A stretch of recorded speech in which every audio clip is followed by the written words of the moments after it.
Good morning, everyone. My name is Clarissa Sais. I'm from the International Office at the Federal University of Paraná, and I'll be introducing the chair of this session, Professor Francisco de Assis Mendonça, who will be leading this session about the SDG 11, Sustainable Cities and Communities. He holds a PhD in Climate and Urban Planning and was a postdoc fellow on epistemology of geography, urban environment at Sorbonne University, and he was also a postdoc fellow at the University of Chile. He's a full professor at the Federal University of Paraná and is currently the Dean for Research, Development, and Graduate Programs. He's a visiting professor at the State University of Rio de Janeiro and have been a guest professor at the University of Sorbonne and Haute-Bretagne in France, and a guest researcher at the London School of Hygiene and Tropical Medicine in England. He has published 16 books, over 100 papers in Brazil and abroad, and has supervised over 100 master's theses, doctoral theses, and postdoctoral internships. His main areas of expertise are urban climate, urban social and environmental issues, health geography and epistemology, and geography. Please welcome the chairperson for this session, Professor Francisco de Assis Mendonça. Thank you, Clarissa, for this introduction. Welcome, everybody, especially Mr. Piqué and Mr. Lopes, António Lopes, the two colleagues from Barcelona and Lisbon that will bring us this morning some conceptions, analysis concerning this ODS 11, cities and sustainable communities in our international or global conference organized by Federal University of Paraná in Brazil in interaction with many institutions in around the world. This activity or this conference is organized by the International Agency of University, but is supported by CAPES, Brazilian Ministry of Education, that support the internationalization of research and post-graduation formation in Brazil. So welcome, everybody. It's a pleasure to receive you all here, the participants, and notably the guests. This morning, we will have, as I said, three colleagues from Barcelona, Lisbon, and from Instituto Pólis, São Paulo. Nelson Sanches will arriving. And we will start with Mr. Piqué. I will introduce him. He has a very, very important, large CV. I want to read all his curriculum, but I would just situate his action to the person that don't know him. Josep Miguel Piqué is a telecommunications engineer, graduated from La Salle and Polytechnic University of Catalonia. Master by ISAD, Doctor in Ecosystem of Innovation by Ramon Llull University. He also holds degrees from Institute of Massachusetts Technology and University of California, Berkeley. President of XPCT in Catalonia, Vice President of APTA, also in Catalonia. He in Spain, of course, member of the board of the EISP, International Association of Science, Parks and Innovation Areas, consultant in many institutions and enterprises, with a very large action concerning cities in around the world. I counted here around 15 countries around he worked, and in Brazil nowadays in two great cities, and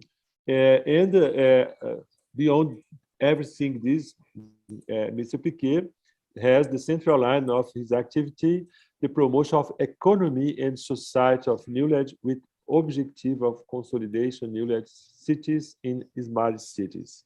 So, Ms. Piqué, it's a very, very pleasure to receive you here.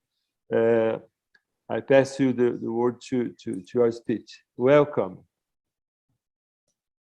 Thank you very much, Francisco, for this introduction. I'm happy to be with you again in Brazil. You know that I have visiting Brazil several times in pre-COVID times, in COVID times, and I hope in the post-COVID times. And really, my connection with Brazil is deep because, as you know, and as you say, I am the mentor of the Path of Innovation in Porto Alegre. I have been working in Ceará, in Fortaleza and Eusébio, also in Maricá, in Rio de Janeiro, in Sao Paulo, in also Florianópolis, in Jaraguá do Sul, in Blumenau, in different places. That is a wonderful country. Let me tell you that you have the world in Brazil. And you have the diversity and the complexity of the world in Brazil. And that's the reason why I feel that you can use Brazil as a place for learning how can we transform this world. Because this world is about urban transformation, economical and social transformation. And this world will be and is nowadays a challenge of cities. We know how important it is the challenges that the Sustainable Development Goals, the SDGs, when the United Nations was explaining in a clear way, and we need to understand how can we solve these challenges, understanding that we will start from the cities to transform our realities. And when we talk about cities, we talk in the dimension of the urban dimension, the physical place, but also in the economical and social dimension.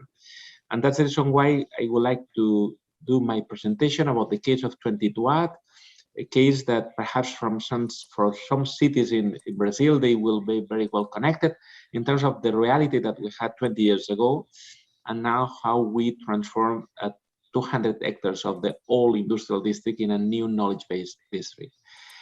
I will share my slides, just talking about sustainable cities and communities, the 22@ case. And I will start with the situation that we had in Barcelona. You know that Barcelona hosted the Olympic Games in 1992, and we had about 200 hectares in the city center that were an all industrial district. Means that if you were walking 100 years ago, you found the textile revolution, the industrial revolution, the second industrial revolution in this case, with all the activities related with textile and so on. It was wonderful in that moment, but we cannot live in the past. We have to live in the present, building the future. And this is the challenge of every city, how we reframe, rethink, and transform our reality. Because this Barcelona is the Barcelona of the Romans. 2,000 years ago, the Romans were there. And they create Barcino. And you will find in Barcelona different layers. And the way of managing cities means that you have to keep the path dependency, you keep the path, the heritage, but also you have to write the future. If not, you are living in a museum. And when you are living in a museum, you cannot touch anything. And that's the reason why in the year 2000, the city decided to create and transform these 200 hectares in a knowledge-based industrial district. Why? Because we had after the Olympics, the connection of the city with the beach. In that moment, you know, we had a train line. It was very complex, the dialogue between the city and the beaches. And also we had challenges on the pollution in some parts of the river in the north of the city. It was good to see that after the Olympic Games and after also the Forum 2004, it was a forum of the culture, but more than that was a urban planning of transformation. The city decided to transform these 200 hectares in what? In a new knowledge-based district. You know where is Barcelona? This is a district that is just in the north side of the city, a district that, as I told before, was designed in terms of the urban planning 150 years ago. It means that we are using this matrix that was created by Cerdà for connecting the old Barcelona, the medieval and Roman city with other cities around the city of Barcelona. It was a plan for growing. Also, it was a place where you could see this kind of activities in the year 60, 90, until the middle of the last century. Was wonderful in terms of economy, but you can see that we have some challenges. First is pollution of this kind of activities, industrial activities. And second, you see big machines and people and some factories inside the middle of the city. What happened was that at the end of the 60s, 70s, these kind of companies were losing competitiveness. They were losing. Why? Because they were in the textile industry and they could not compete with other international competitors like China. And you could see, if you were working in the 60s, 80s, 90s, these kind of old images that were all buildings, plenty of nothing. Worse, plenty, not only with nothing in terms of economic activities, we had urban problems, economical problems, and social problems. Because when you don't find jobs, when you don't have jobs, the people cannot live. It was a big decision, and the decision of the city was, let's keep this zone not just as a place, because we could transform this industrial land in housing. But if we transform 200 hectares in housing, where the people can live, where the people can work, or if we preserve only industry, where the people can live, it means the decision of the city was to create a knowledge district. It means the city understood in that moment that we had technology. In that moment, in the year 2000, we were growing in terms of the fiber and all new technologies. But the more important thing, we were discovering that the raw material of the knowledge-based economy was talent, and the raw material of the knowledge-based society was talent. It means society and economy has a common element. It's talent, it's people, they are the citizens. And the decision of the city of Barcelona was to preserve this industrial land in knowledge-based industrial land, but developing a district mixing activities. We were thinking that the best way to develop cities in this century was a place for working and living. It's what we say, the city in 15 minutes. The city that you can really work and live in the same place. It means that you don't need to commute. Or if you need to commute, you have public transport. But the idea is, in order to reduce the impact of the pollution and also to provide to the talent the right place for working and living, we were mixing this kind of activities inside the building, inside the city. This is important because it means that the decision was to preserve the industrial activities inside the city, but the knowledge-based industrial activities. Because we know that the raw material of the knowledge economy is talent. That's the point. And that's the connection between the economy and society, people. But not people just for working. I have been president of ISP, the International Association of Science Fair. At some parks, they have what? They have a perfect place for working from 9 to 5, but nothing happens after 5, or nothing happens in the weekend. There are places, cities that are perfect place for living, but you cannot work there. It means that if you have a place in the city that is for working and a place in the city that is for living, you need for commuting everyday people. It is mobility, this is waste of time, this is pollution. The decision was a mixed city, a mix of activities. Very, very important lesson, because with that, we understood that we have to transform the city in an holistic way, in the urban dimension, in the economical dimension, and in the social dimension. It was also important in the smart city strategy. The smart city strategy was the idea to use the city as a place with the urban planning, but with the knowledge infrastructures, but also the green infrastructures.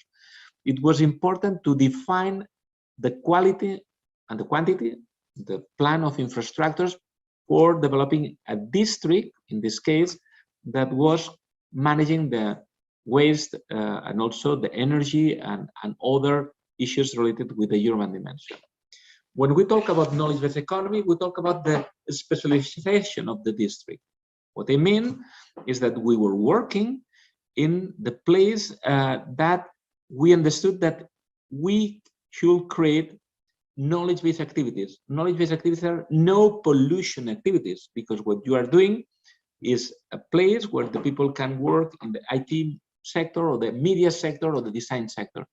This is wonderful because it means that I can do activities with no pollution, with no impact inside my city. But also we didn't want to forget the important thing of the society. And society is not just a place for the knowledge workers, it's for all the citizens, and not only for the workers of now, also for the workers of the future.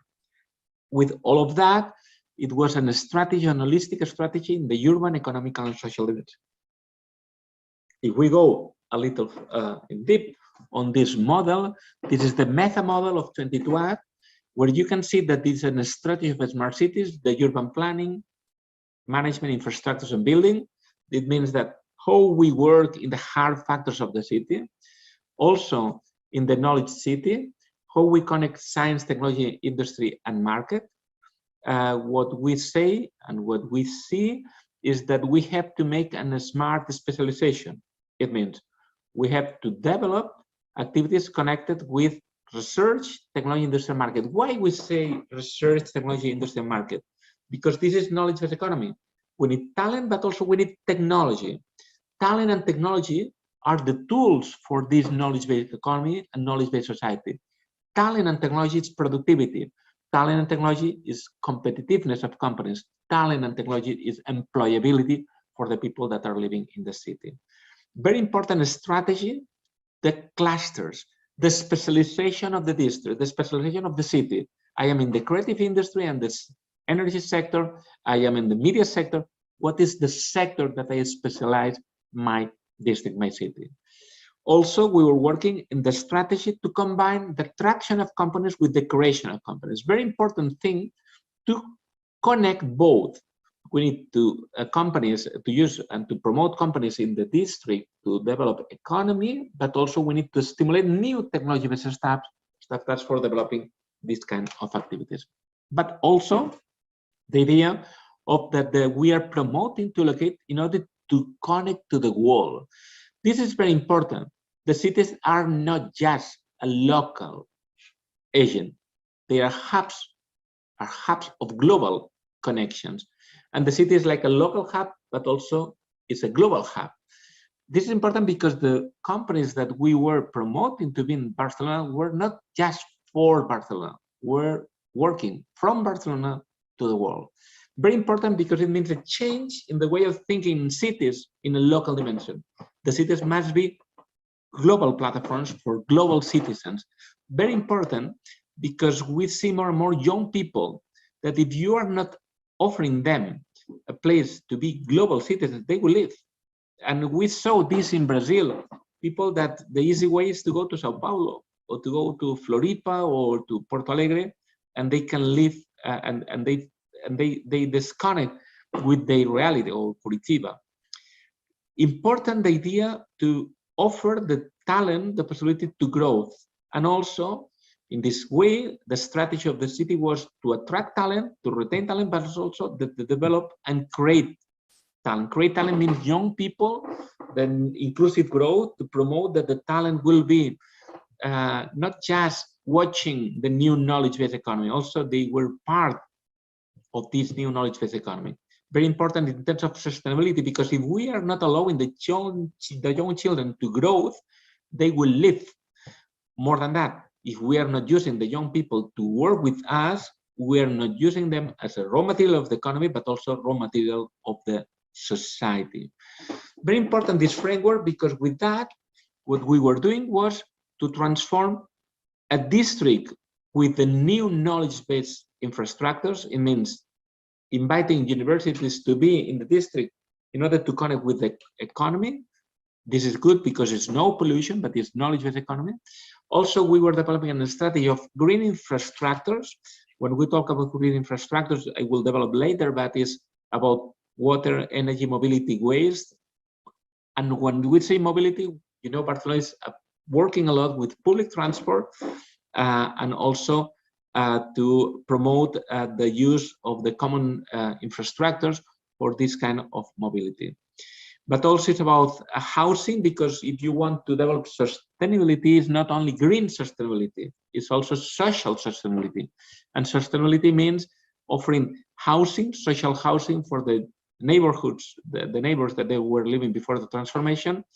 A common place, you know, if you have been in Barcelona, you know how important is the quality of the public space, and the quality of public space, the quality of the common, and also the strategy of to be inclusive, and this image of identity. Identity means that we have some elements that you know that you are in Barcelona. Let me go step by step, one by one, in all these dimensions. In the infrastructures, smart city. This is 200 hectares of transformation. It's about 4 million square meters in the city center. The city was investing about 200 million in infrastructures, and you will see that we were mobilizing a lot of privates that were investing and are still investing in 22@. The secret of 22@ was, in the urban dimension, to allow the privates to increase the floor of the land, at the end to increase the floor of the buildings, but in order to ask them the 30% of the land. It was a win-win relation.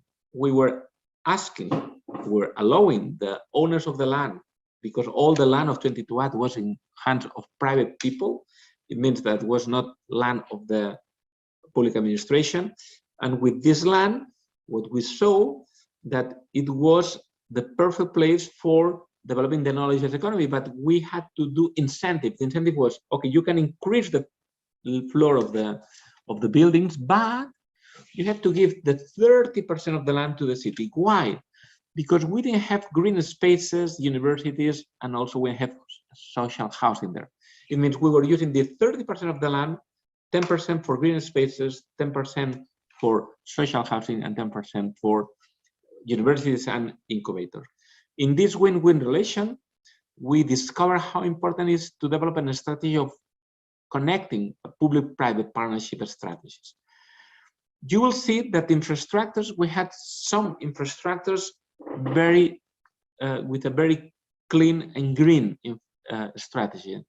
The mobility plan, it was not only the tram, also the train, the metro, and also activities related with the bikes and other, also increasing the number of public and private parkings for private cars.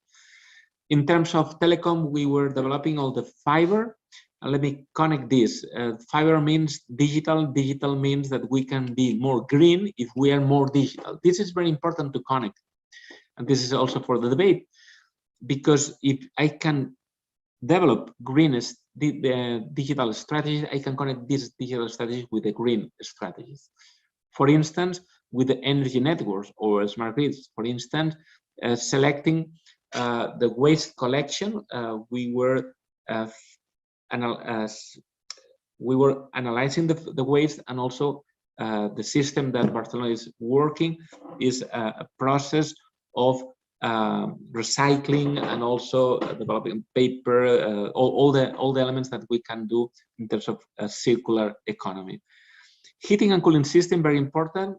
We were using the temperature of the sea for reducing the temperature of the building. It means that we were using the thalassothermia. The sea is a temperature that we can use for, in this case, balancing the temperature of the building. And what we were doing also was the underground galleries. It was a strategy to put the streets under the streets. Very important, because it was an infrastructure plan created, it defined it in the year 2000. And now if you are walking in the district, you will see all these infrastructures already done. Also, we discovered that we were creating something new. And sometimes when you are creating something new, you need to test and you need to develop pilots. That's the reason why we transformed the district in a urban lab, the city as a lab. And the city as a lab means that we had the opportunity to allow the entrepreneurs to test their products in the city. This is important because we are dreaming a new city. For instance, I remember the LED systems in the year 2008 as an innovation. Now it's in every place, but we were allowing entrepreneurs to develop solutions of lighting, of parking, of different solutions in a smart city. The good thing about that, it means that we were using the city as a lab. It means we were using the city as the first mile of global innovation, because the entrepreneurs could use our city as a place for developing pilot, validating the proof of concepts, and more than that, showing to whoever wanted to see the solution in the city and the street of Barcelona. It was a triple helix strategy with the role of the government, with public procurement, with the role of the universities, providing technology transfer and also using the city as a lab, but also providing for the industry golden reference and customer insights in the city. But the more important thing that we put the city challenges in the center of the ecosystem of innovation. Very important, because it means that we can use our triple helix, the ecosystem, for solving the challenges in terms of sustainability in our city. In terms of economy, when we talk about economy, the city of Barcelona was working in a cluster strategy. This is the second secret of 2021. A cluster strategy means a urban cluster. We were developing a clear strategy connecting clusters, entrepreneurs, and all elements of every cluster in the same place. Why? Because we wanted to promote interaction of different agents that were working in the same sector.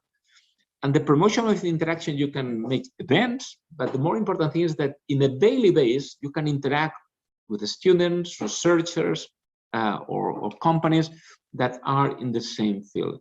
Important because we were connecting in the same place companies, institutions, universities, technological centers, and also entrepreneurs and so on. For instance, let me show you this project. In this case, is the project of media cluster. The media cluster was a challenge because we didn't have any company of media in the district. We had to create from scratch. And the strategy was first to invite a university to be part of this district. We were inviting the UPF, Pompeu Fabra University, to develop the campus, the media campus in the city. They create a wonderful work because they were developing the studies of computing, media, journalism, and so on. And they were transforming all buildings now in the libraries, in research labs, also new buildings for classes and also for classrooms and for professors. But as you can see, beside MediaPro. MediaPro is a corporate of media sector. The good thing about MediaPro, they were creating an incredible work of media plateaus, TV plateaus, and also companies related with the media sector. It means in the same square, you have talent from the university, you have technology from the research lab, you have companies, and also the startup related with the media sector. They could share the labs, and they were using in less than 5 minutes, not 15, 5 minutes, you can commute as a professor, as a worker, as a student, or as an intern, in the interaction between all of them. Very important lesson, because the strategy to connect in the same place means that we are promoting the interaction of the city, not only in the urban level, also in the economical level and the social level, because the Pompeu Fabra University was bringing to the district more than 5,000 young students. It was a social transformation. It was incredible because it was the possibility to transform. Nowadays, we have more than 25,000 students in the district in different zones. Important concept of mixing this kind of institutions. Let me show you in this case the IT sector. In the IT sector, we have companies like Telefónica, the system, and so on, the universities, technological centers, incubators like Barcelona Activa, and also the residents like Melon District or the Cibernarium, a place for training the digital skills for the professionals and society. Let me show you this slide in order to understand that this is 2021. And the lessons that we find behind 2021 is that we are creating a compact city. It's about density. Why density? Because you have density, you can share public services and so on. Second, complexity. This is not just a place for working. This is not just a place for living. This is a place for working and living. You can find in the same place, for instance, Victor is living here. He's parent of 2 children. He brings the children to the school. After that, he can work in Indra. After that, he can go for the lunchtime in the street. He can go, I don't know, or in the shopping center, or come back at home. After that, he can come back to Indra or can work as a professor in the university. He's commuting in less than 10 minutes all the profiles that they, in this case, Victor needs for the life or for his life. This is important because it means that sustainability also means, in terms of work, a place for working and living, because I don't need the car. I don't need more than the public transport or the walking for commuting my profile during the day. And nowadays, in COVID times or post-COVID times, we know how important is the e-work and telework. And this is also helping that some people is not just working every day. They can work from at home and they move 2-3 days during the week to the office for meetings with the customers or with meetings with people in my company. Very important concept on that, because we see in the urban dimension, the urban planning with a mix. This is a technological center, company, universities, housing. This is interesting, but also we see the economical transformation in terms of the media sector, the IT sector, and the social transformation. Because nowadays, 22 is a top district in the city. It was the worst district in the city, and nowadays it's a reference. But in order to avoid the expulsion and the gentrification of this district, we were including social housing for inviting the neighbors to still live, and also for the children of these families work in this new economy. We have also the energy cluster. The focus is in green energy, and green energy means all about solar, wind, and hydrogen in terms of storage. And this is important because we have some European projects like the Fusion for Energy and so on. Important concept on that, because we have companies, we have institutions, and we have universities like the UPC for developing that, and incubators and so on. Also, the health cluster, you can find in the health cluster a very interesting strategy. Let me tell you that this building is a very sustainable building with wood, but more than that, is just in front of the beach. This is a wonderful place for working, but also for watching what you can see in the in this case of the beach in the Mediterranean Sea. Important strategy to invite institutions, universities, also companies for related with the health cluster. And with that, the cluster number 5 was the design cluster, trying to combine the different activities related with the media cluster. Important because also we're following this dimension, the dimension of companies, institutions, universities, and so on. Important because now the design cluster is working in the circular economy design products in order to create products that are not creating waste at the end of the use of this product. After 20 years, you will find in the district more than 8,000 companies, more than 90,000 jobs, and a turnover of the companies every year is more than 10 billion, 10,000 million euros. And the number of investment is incredible. More than, remember that we were as a city investing 200 million euros in infrastructures, but the private, they were investing 2,500 million euros in the real estate and in the infrastructures. Very important in this for the sustainability of the project. We were using public money, but also private money for a common project. Let me tell you that this year of COVID, the 22 were receiving the 60% of the Spanish investment in real estate. It was incredible. the real estate developers were investing in COVID, in this case, in COVID times, in Barcelona in 2012, the 60% of all this investment in Spain. Important, the concept of governance, because if we want to develop strategies with sustainability, we really can promote this sustainability as the strategy also in governance. And we were inviting a triple helix organization for combining university, industry, government for developing this strategy. Let me go to the social dimension. In the social dimension, I would like to combine two things, the professional and the neighbors. And let me start with the neighbors. When you transform a reality and a city, you have to be sure that you are allowing the children to fly, and you can offer your city as a platform for them to fly.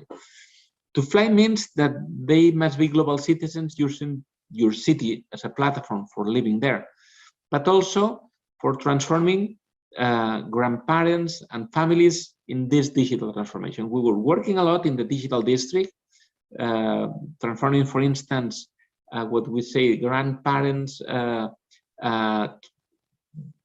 developing digital memories with young children, or helping what they say analogic immigrants or digital immigrants, families with digital children, that they need to know how to coach their young children. But also, the more important thing, we're working a lot with children in order to offer them the opportunity for growing and for developing jobs in the district. Very important concept, because it means inclusive growth connected with the professionals. And the professionals means that we were landing a lot of international people in the district. This is important because we were mixing. You in Brazil, you have an incredible place. We have people from Germany, people from Italy, from Spain, from Portugal, that were growing there. You are a mix of the world. In this case, we needed to invite people from Germany, France, England, from different parts of the world that are now working in the city, and we were landing them. And nowadays, we have the international talent desk for helping them for this kind of activities. Very important, because this kind of activities means that when you are landing an international person, you need to connect them with your reality, not only with their own nationality. If you are German with Germans, it's with the rest of the community. This is important because with this strategy, what we did was to transform this district in a knowledge-based district, also thinking in talent, thinking in people, in young people, but also professionals coming from abroad, and also promoting a network between all of them. And what about the future? In the future, I would like to stress two things. First is the 22 and North. We are promoting a new axis of cultural and creative industries. This is interesting because what we do is to promote new activities. Projects like Palo Alto nowadays are developing cultural activities, but also La Escocesa, where we are developing new spaces for food labs and creative. It means that we were transforming all in buildings in new knowledge-based buildings, but also we're transforming all these axes, all these street, in this case, in a cultural and creative industries. Also, we decided to create a green and circular economy street for transforming this green, all the activities related with the green. This is a very nice strategy because we knew, we know now how important is the green strategies. And what we were doing was to create a green street, not only because you will find trees, also because we were inviting the real estates to develop new buildings with no carbon footprint, using wood, using different materials in order to reduce this impact. Very important concept this, because with that we are using this street as a lab for green solutions, for circular economy. Circular economy means not only waste, also circular means the buildings. If you are using a building, you will renew the building, and really you need to know what is the cycle of this waste during all this time. With all of that, I would like to open now a discussion or comments, Francisco, because I will not have time for the debate, but if you have any debate or question, I will be very happy to interact with the audience or with you. Thank you. Thank you, Mr. Piqué. Very interesting. These important examples in around the world in many situations to promote the quality life in the cities, notably by some structures and to the way to build a new way of life in the cities, the new cities. Thank you very much. I would like to know if you have just some minutes, 3 or 5 minutes, just to one question to complete this very interesting exposition that concerns the problem in as you work in some cities, not only in Brazil but in around the world. But in the context, when we find the great difference or the deep difference between income classes, for example, in Brazil, for example, poverty became strong again. It was very, very strong in the past, but we have like a wave, and now we are in one situation very important, concerning the differential classes, social classes, for example, the poverty, miserability, and also criminality and security in the cities. Could you talk about this problem? It means inclusion, poverty. How could we think about future in the cities concerning poverty and criminality? First, let me tell you that we have now a situation that we can have another division of the society: the connected citizens and not connected citizens. It means digital citizens or non-digital citizens, and the smart citizens and non-smart citizens. Because if we believe in citizens, we have to stimulate the people to use the tools of the digital divide. This is important, and that's the reason why Barcelona Activa was developing the strategy of Cibernarium, that is a digital citizens house, where any citizen can learn how to be digital citizen. Because if not, we have a new division in the society: the people connected with the digital tools and people not connected with all this. It means not only not connected, it means that they will not be e-workers or teleworkers. They will not be citizens because they cannot use the digital information that is in the website or any payment, whatever. Important, the concept of digitalization, because it helps us to transform also the citizens as a digital citizens. But we know a lot about transformation, and transformation means, in the hard factors, a citizen with a house is a citizen that is not real a citizen. It means that housing is important, but housing is not just for families, it's for young people. We have in Barcelona now a strategy of residence for the students. It's also in terms of co-living or co-housing. We have different tools of different ways of creating housing. Housing is important. Without houses, you don't have house, you don't have life in terms of your personal life. But we have to be very creative on that. We can see, or we can think that everybody will live in a big house in the city center of Porto Alegre, and it's impossible. You have to develop a strategy of housing. Housing is important. Second is education. We know that education is a passport for the future, and you have to balance two things. First, the young people, young people, you can transform them with education in knowledge-based workers and knowledge-based society. It means education means how can you stimulate them in orientation, vocations, and all activities related with the studies.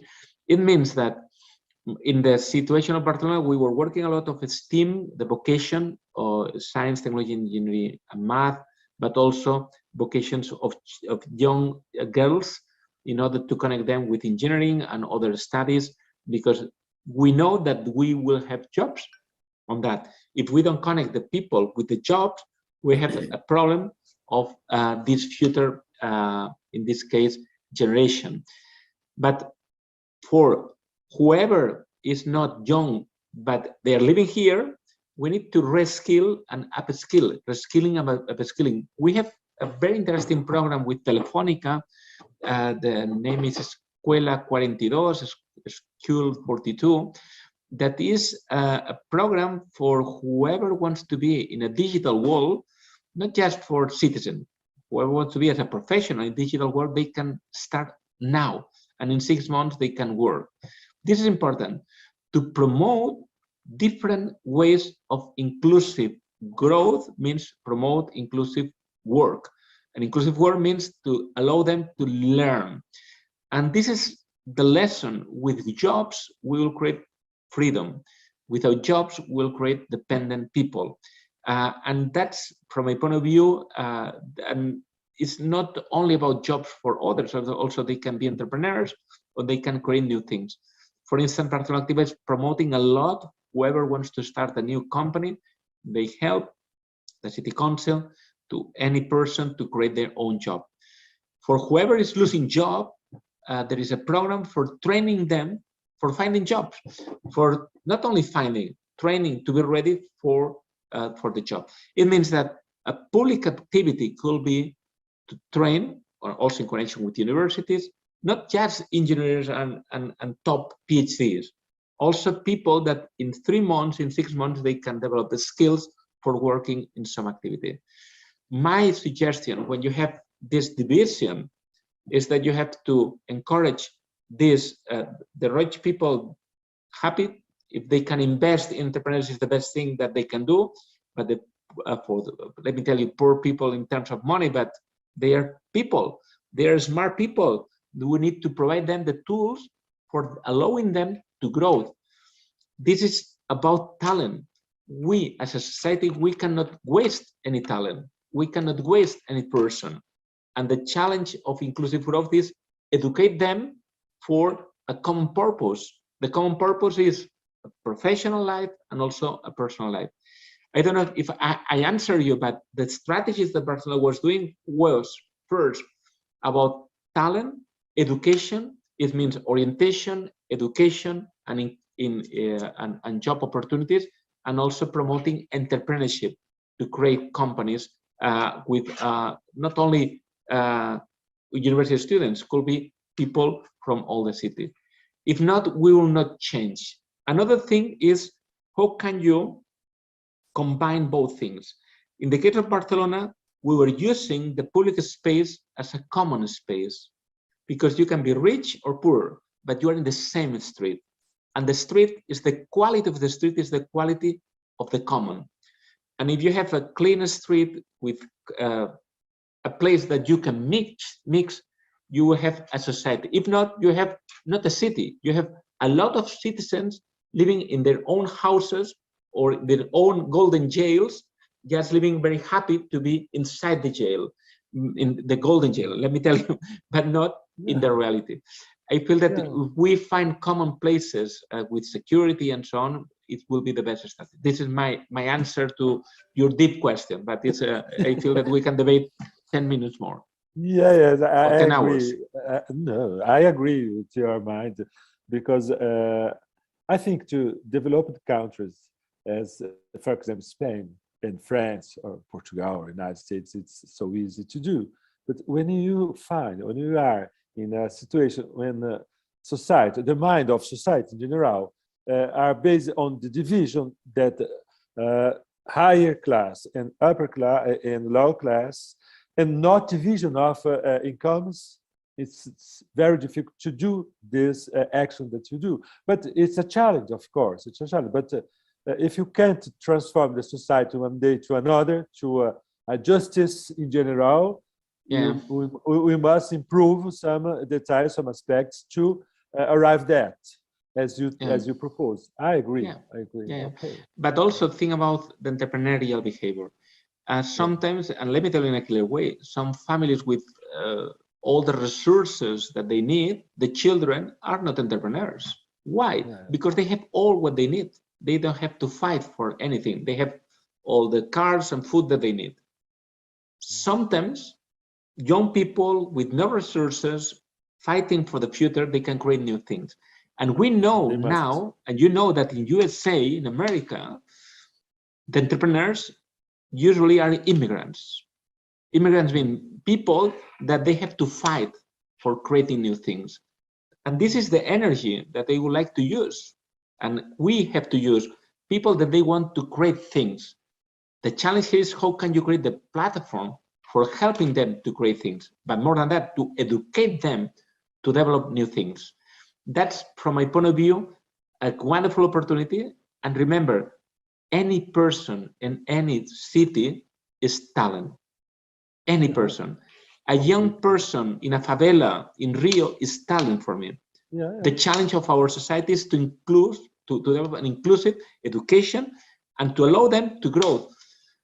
And sometimes you have the problems of your path dependency. If you have the environment that was not helping you for the studies, that's the challenge. How can we help and convince the families that education is the passport?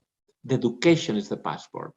And how can you provide to the families the opportunity to grow with the children?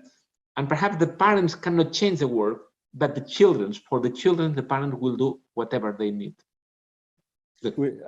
In my mind, we need a new or another public state, public mind in our society. But the challenge is this: the mind, in a general mind, based on justice and division of possibilities, we can, of course, arrive at.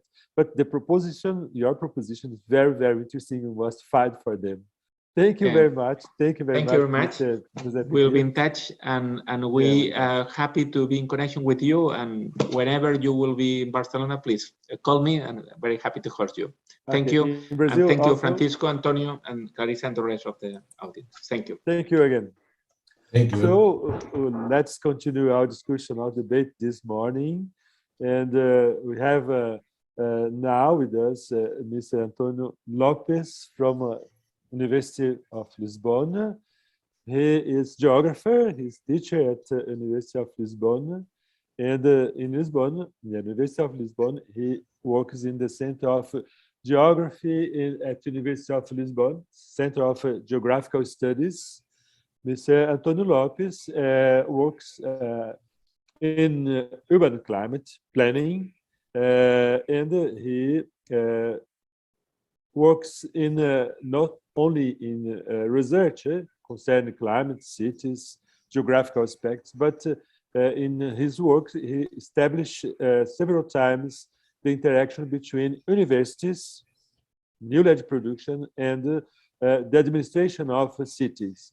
In many cities in Portugal, he works relating the advances in knowledge concerning urban life, quality of life in cities, but he tries with some important action, improve strategies, suggestions, contributions to the development of new life in cities, of cities in the present, in the future, concerning environmental parts of city.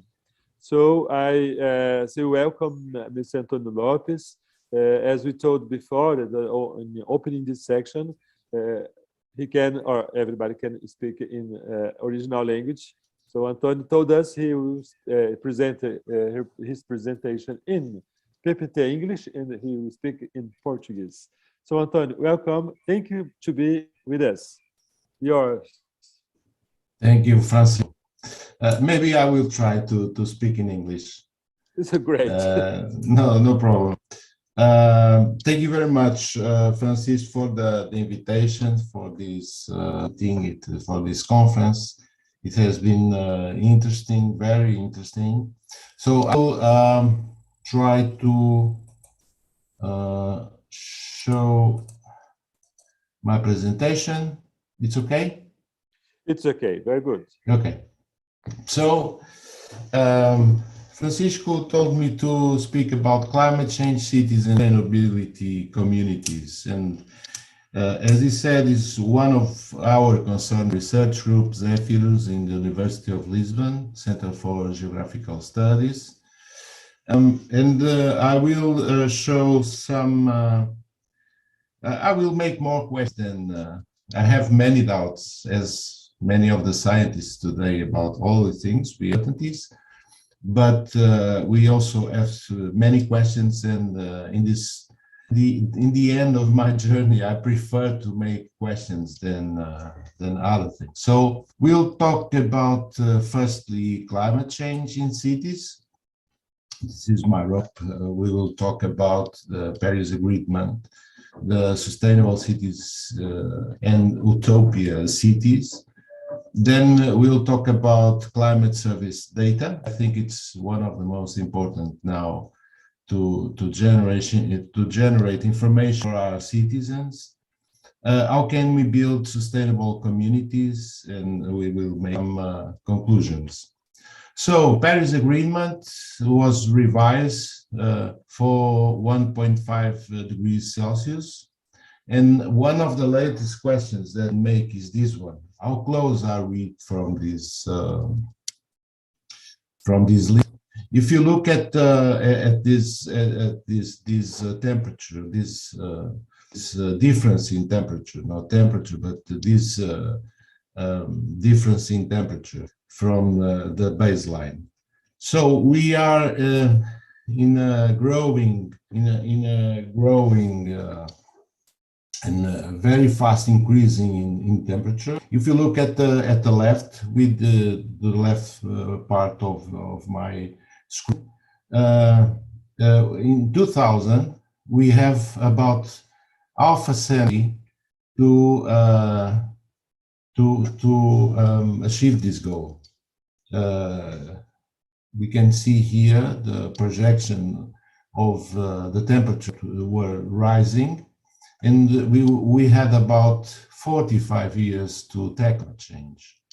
But in the last years, we have a big increase in this trend. And now we are in 2020, and we will attain this distance not in 2045, but in 2035, maybe. So in the last years, we have a bigger increment of temperature than we thought initially. So we have this in temperature is rising more quickly than we thought in the beginning of the century, and we are running out of time. So three choices, like John Aldrin told us, the president of the American Association for Advancing Science, some years ago. I suppose it's not anymore, but he was the advisor of Barack Obama. And John told us that we have basically three choices for tackle climate change. We do mitigation, we can do adaptation, or we can suffer. We are going to do some of it. So the question is how much we are available to mitigate, how many do we have for adaptation, and are we prepared to suffering? So the mitigation we do, the less adaptation will be required, and the less suffering there will be, said Mr. John Aldrin. And I always spot these three choices that we have, because they are very important in our times. The World Bank made an estimate until the middle of the century for the adaptation. So mitigation, we know we have been in close relation with COP26. We had this in Glasgow in the last month. So mitigation, it was a little bit disappointing, the results. And about adaptation, how much will cost for approximately adapting the temperature of the planet to the 2 degrees warmer? It's about $70 billion to $100 billion a year, says this study from the World Bank. And about that's in life and health of people. This paper in the Lancet, Planetary Health, from Forzieri and others, the increasing risk over time of weather-related hazards to the European population, tell us that in the middle of the century, we'll have about 2,800 people death because of this warming climate, and about 3,000 from climate and population change. So that will be increasing in the end of the century. So this is a big problem, because there will be much people exposed to these especially heat waves until the end of the century. So we will lose a lot of lives, in this case in Europe, if we don't do nothing. So, like Francisco told, I work in urban climate. One of my topics is sustainable cities, and they are an utopia or not. We know that most megacities and large cities are in the global, they are increasing very much. We also know that from the 2014, 2019, we had a shift in the population, in the world population. We have more people living in urban areas than in the rural areas. So we are in 2020, so a growing city population. And cities are also places for opportunities, like Josep told us, but also they produce altogether more than 70% of fossil fuel CO2 emissions. So we have opportunities, and we have threats from these areas where most of the people now live in our world. And we also have some big issues that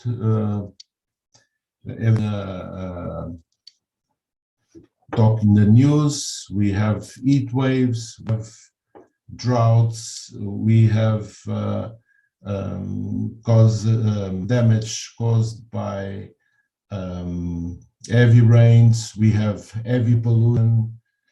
So cities are places vulnerable, and as they are powerful, as is said here. So we must treat the city like a living corp, like a human life with urban metabolism. So urban metabolism is something, it's an approach, a very interesting approach. And like all items, city is a system, it's an open system.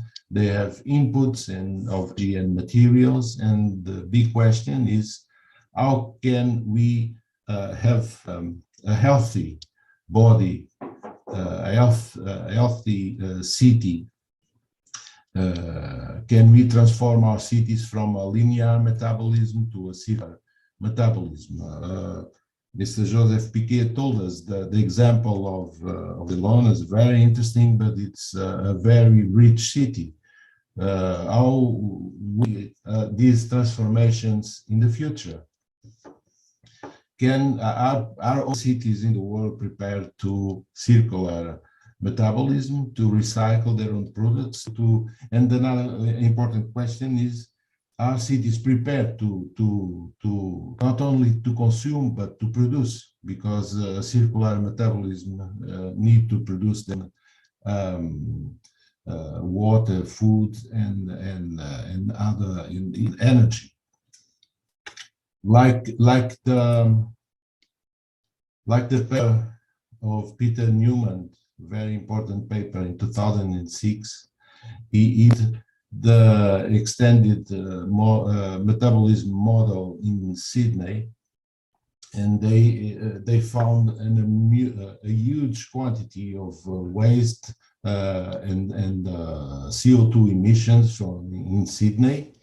And for instance, et al. In 2000 in New York, they became to this number, 20,000 tons of food by day is wasted. It's a huge waste of food that it's not even consumed, it's just produced and thrown away as a waste, as a solid and water waste. And also it enters in the account to emissions. So we have another topic in cities, that is urban Italian. We have been studying urban Italian in Lisbon for at least 30 years. Cities are getting hotter, depending on the size, the population, on the emission, pollution, etc. But cities normally are hotter than the rural areas because of heat absorption and reduction of heat, because they lack green spaces, because they have many absorbing surfaces, and so this all produce urban Italian. Let's say that urban Italian, it's a paradox, because many cities in the North Europe and America is not a problem in winter. But in certain times, we can have some intensification of urban Italians, and this urban Italian intensity can be related with deaths in the cities. For instance, urban Italians in 2003 in Paris heat wave, we can observe the increasing temperature and the expansion of the area, of the urban area, that can be more intense than in normal conditions. So this was one of the causes of the increment of deaths during the heat wave in summer 2003, according to this research. So how can we tackle climate change? How can we prepare to our cities for these problems that I've been talking about? Is my third question topic. Now we have a new way to prepare operation, that is climate service and climate applicability of information, of research. Climate services, as nowadays a roadmap in Europe. It's about information, but not raw information. And my topic is, what can we do to, let's say, to give citizens the right information, not only the data, but the right information to decide what will be our future, our next future. So climate services is a novel research that refers to how climate information can be applied to our society. And can be applied to in very many ways. We have meteo climate services, we have urban climate maps. The rest of my talk would be about urban climate maps and risk vulnerability in the cities. And we made some scenario projections, but should think on territories, not in the global, but in the local, and the particularities of these territories where we act. So the three main questions that we pose we can make within this topic is how to transpose grid data to homogeneous climate risk units or climatopes. So we made some experiments to transpose this data, because we know meteorological observations insufficient in cities. We don't have enough observations in cities, so we must transpose these data to areas in order that for instance, in mayors can make the right decisions to their territories. Now we have good data sets, for instance, from Piqué's program, but all this data is made on a grid basis. So how can we transpose these grids to real life, to the real territory, to that they have valleys and mountains and etc. It's one of our challenges. So what kind of scales, what analysis and tools do we have, and what people, what would be information that we can translate to the people? It's just temperature, just humidity, or we must do much more than that.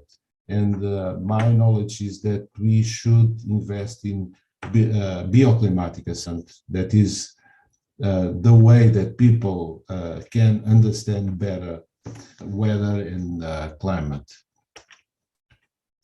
So, for instance, in this case, we present this kind of data that is transformed in a grid set. Here is Eurocordex Cordex for Europe, and we transform this information to local climatopes. It means to the areas that respond. They have the same response to the climate, to the low climate, and with this methodology, we can transpose this grid information to more specific and local climate. And we recently published work with the Lisbon metropolitan area to deliver this information to the public. So this is in the internet. This is the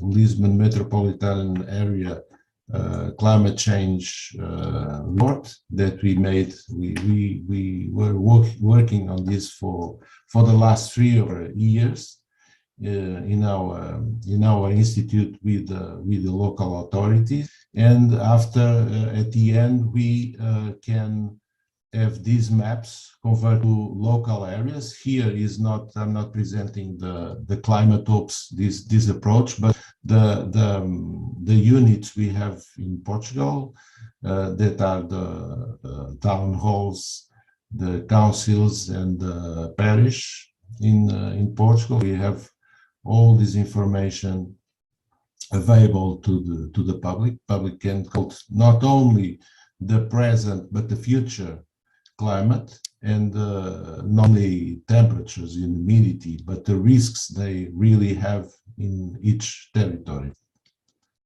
And here we have how for each one of these territory in the Lisbon metropolitan area, in this case cold and heat stress, we show these people as can attest to this information to decide their own lives in the matters of temperature and thermal stress. So where we see here for each of these in this is the quantity of high heat stress that we'll have in the hot season in Lisbon metropolitan areas. People here, not only common people, but technicians in the local authorities can have a prediction of how heat stress will be increased in each one of the regions. So my fourth question is, can we build sustainable communities? And we need some action. And we had a project, Climate in My Neighborhood, o Clima do Meu Bairro, that is the transition from something that is not understandable by common persons to individual action to face climate change. So we have beautiful examples. The first one, very known, was one of the first was in Freiburg, on your left, where they create a community that was self-sustainable. They have a sustainable urban development. They had their own systems to produce energy and to treat the waste. Then we have another regions that follow these concepts. For its Besançon in the region of Paris, and also in Copenhagen, we have this climate resilient neighborhood that is being built on. So we have many examples, good examples, but can we address people to these examples? And one of the projects that we have been following is in Berlin, the Case Klima.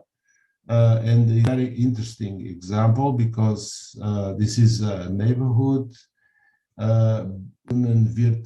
Brunnenstraße in Berlin, where we hear is people getting together from in a period of they join together and they discuss what they do want for their own places where they live. So this is a participative project that the people decide what they want to do. So this is very interesting because this participation is the best way, from my opinion, to implement climate change adaptations. Do we want trees? Do we measure weather? Can we monitor our climate? How do we teach children? And especially what findings that we can have transfer to other districts. We had an experiment in Lisbon. I present here an example of one of my students. We try in Bairro de Alvalade in Lisboa. It's in the northern part of the city, near the airport. We confront people with the present situation, with not only with the temperature, but with the physiological equivalent temperature. So what people felt, we explained to people what is this index, and we made some projections for the future in a microclimate environment. And we use Facebook and the Google questionnaire to question if they are willing to change their lives instead of what they see here in these maps. So we have here modeling thing from actual, I talk about PET, but it's UTCI, Universal Thermoclimate Index. So we face people and we expect that this color were for a normal situation, this neighbor in summer, we always around 43 degrees, and we ask them if they are in front of this scenario, are they willing to change their lives? And most of the people were sensitive for these questions. More the women than the men. Is interesting, these results. But most of the people start to engage on this neighbor. This neighbor it's a green neighbor, not a gray neighbor, but they start to ask questions about what can we do, or what can we do in the next years. This is an example that we have been working in Lisbon, Heat Waves project, and urban climate maps identification in Lisbon. So this work was for the Lisbon municipality. We have the identification of these heat waves in some urban heat island patterns in Lisbon. So now we have been working on this for the last 30 years or 35 years, like I told you, with Professor Maria João. But now we have more detailed information about not only the general urban patterns and daily cycles of these patterns, but also a very detailed information about the weather types that we had in Lisbon, and we can identify the areas and the time that we need to intervene. For instance, here in these three slides, these three figures that we have here, in the months, summer months, we have the end of the day. It's the most critical part of the day during heat waves and non-heat waves. And this can be used for local authorities to get more attention to people who suffers with hot days, but also have some even in heat waves, they have some places with that we don't have this heat accumulated. We have cold islands, for instance, during these hours. And we made some maps. This is our strong point that we made for the Lisbon municipality. We have the present urban heat island intensity in Lisbon. We can at these areas, and they are most concentrated near the most concentrated areas or dense areas in Lisbon. And we also have the future scenarios, so we can have this information because the Lisbon municipality gave us where they are going to build and what they are going to build. This information, there won't be well, some places will have some aggravation during these events, but it's not too much. But we'll have also a projection for the future for this RCP 8.5. So RCP 8.5 is the worst case scenario, is the business as usual, the end of the century. And we have here the areas where we have the greater urban heat island intensity, but also during a heat wave in the afternoon, urban heat island intensity and heat wave. So it's the double vulnerability exposed. So we have some locations. We started in 2000. This is one in 2009 that it was in landscape and urban planning, and now we have new findings here, 2021.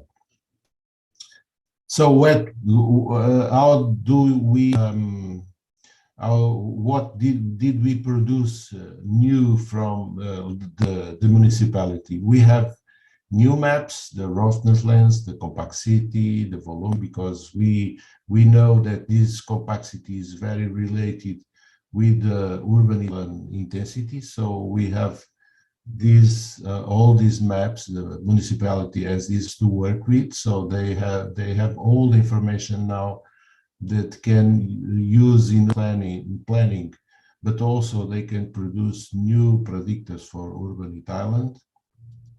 We create well, we had this in the first assessment 2003, and then in this publication, Orientações Climáticas para o Ordenamento de Lisboa. Now we have this information for our case. This was a new step we made.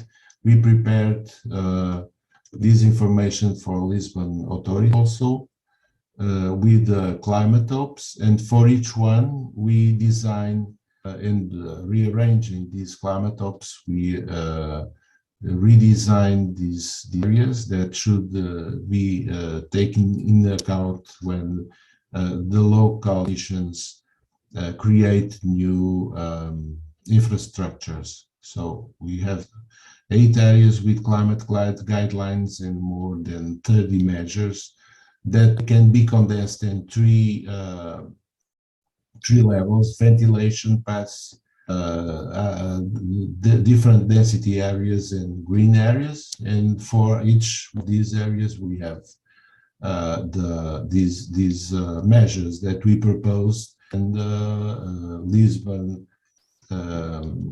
Lisbon Council will take in account. They make new infrastructures. So this is an example of the monitoring for the ventilation paths in Lisbon. This is an example. In 2005, we have this area with this dynamic limit that we thought it was the area free of wind. In Lisbon, we have especially north and northwest wind. So for us, it's important that the city can be clean from these heat events or urban Italian intensity can be ventilated with good winds from north.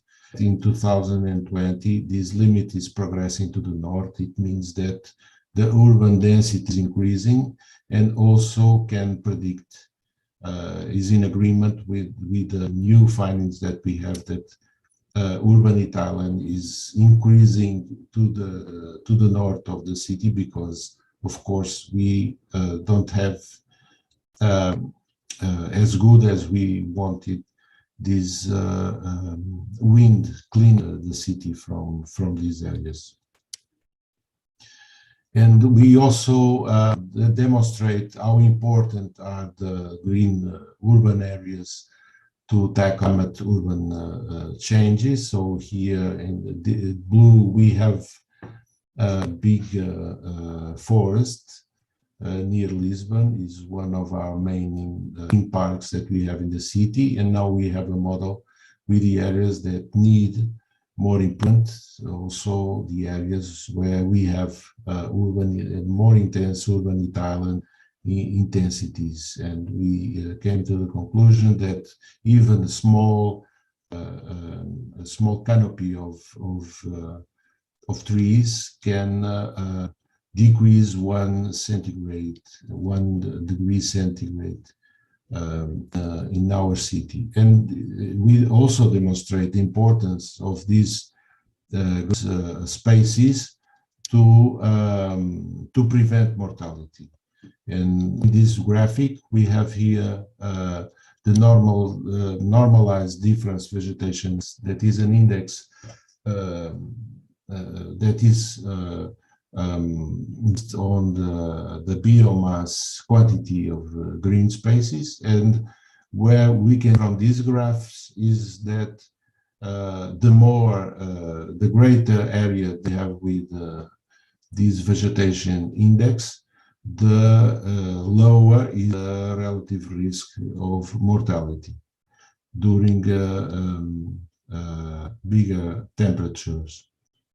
The areas without the areas where NDVI, it means that this vegetation index is lower, so less vegetation, the mortality risk is increasing with the higher temperatures. So this, I'm just finishing now. This will be the new project that we have in Lisbon. This is an international project. It's emotional cities. This is not only related with urban climate, but with cities in general. The project is mapping the cities through the sense of those who make them. And the general idea is to construct a set of information that can relate and then allow us to understand how people live in our cities. And one of our partners, we have partners from universities in America and Europe, and the Faculty of Medicine will we'll make some scanning of the brain of some people, and we will measure the environmental variables to conclude about the relation between our real life and how we feel and our thermal patterns and the thermal patterns. So to conclude, I conclude with 3 questions, as I told you. How many choices do we have to construct new buildings, new way of life? Is this what we all want? On the left, we have a figure from the newspaper, the British newspaper, and they ask imagine if Paris has as many cars as Mumbai, it could be like this, our life.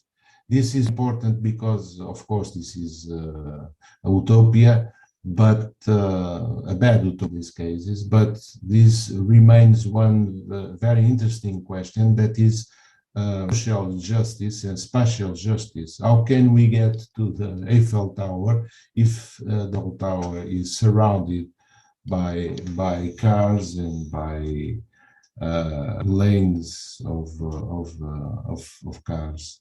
So this prevent people to go to the not increasing the urban pollution, but also increase the injustice, spatial territorial injustice, because people can go to only the rich people can go to the Eiffel Tower and not everyone. But in the Guardian has another photograph, will be the future. This will be a compact city, but all green city. Kind of choices do we need to tackle urban climate change? The second question, and how can we transform climate services in something useful? I show you what we are doing in Lisbon. Lisbon now has a very good network of stations. We have about 80 stations measuring temperature, humidity, the pollutants, the noise. But how can we transform this in something important and understandable to our citizens? Not only to create the smart cities with Internet of Things and so on, but this is too much information. Too much data is not good information. That's what I want to say. So we must transform in, for instance, in urban climate maps like we did before, in order to get more informative societies.